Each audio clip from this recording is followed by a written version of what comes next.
Well, good morning. It is July the 6th. I hope folks had a nice 4th of July holiday here in the U.S. For those in Europe, I'm sorry you're going through a heat wave. Well, there you go. How about that climate, huh? Nah, it's all a hoax. Anyway, so today I'm talking about Never Enough again.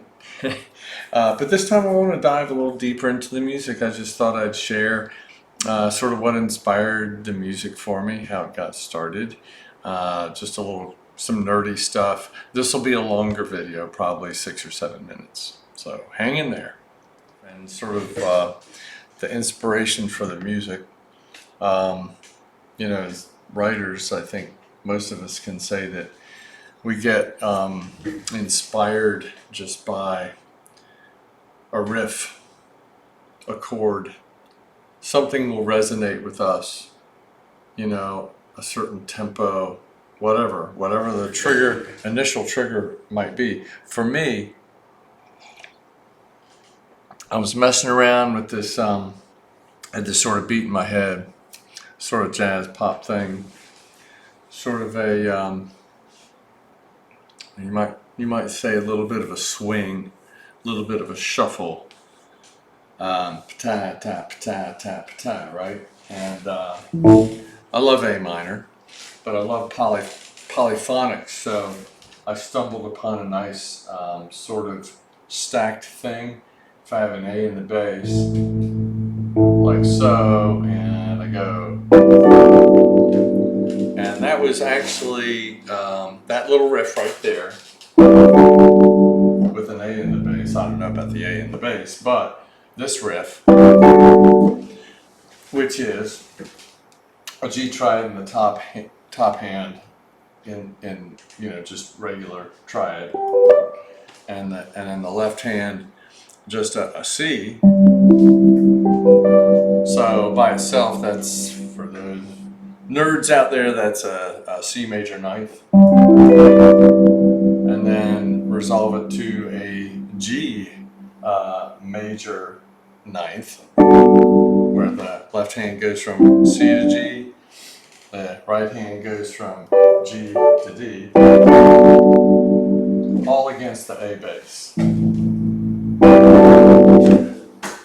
And that just got me. And from there,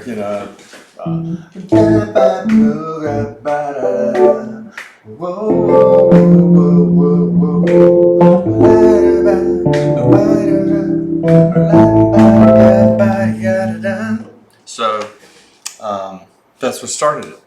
So in the context of the song Never Enough, the intro has those chords that I just played. The whole song sounds like this at the very beginning. If we isolate the keys, there's that chord. And as you notice the syncopation there, right? 1, 2, 1, 2, 3, 4, ba-da, ba-da, right? That's the keyboard syncopation. But when I go to the verse, I'll isolate the keys on the verse. I have to change that syncopation because it didn't go with the melody line very well. I had to straighten it up a little bit. So the way the song sounds on the verse is like this.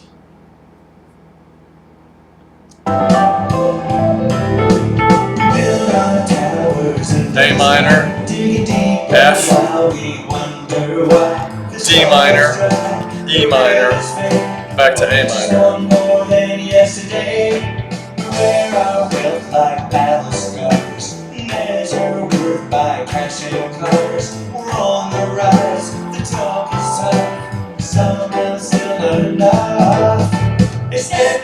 Okay, so that's the verse. Check out the polyphony on the keyboard parts. So I'll play that verse again, isolating the keys. There's the straight rhythm.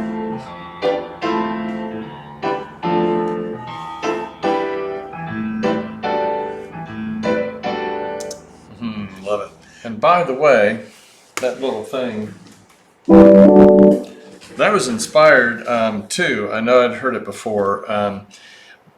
By one of my heroes, and I have a picture that's always hanging up on my wall there. My two heroes playing side by side. That's Pat Metheny, guitarist there, and playing the dulcimer is none other than Bruce Hornsby.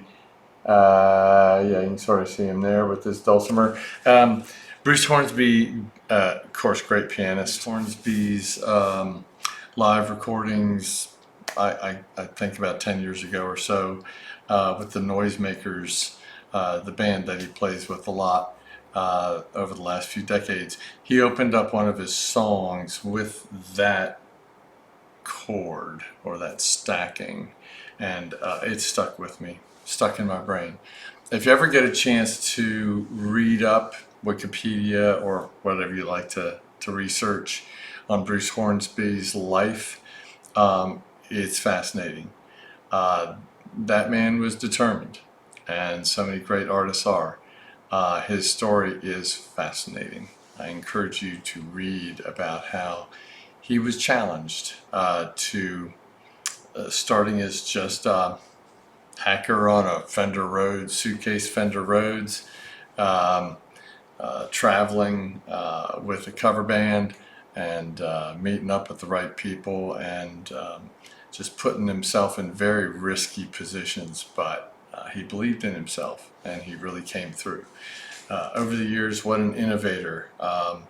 His music has evolved and keeps evolving. Amazing guy. Anyway, thanks for listening to me ramble this morning.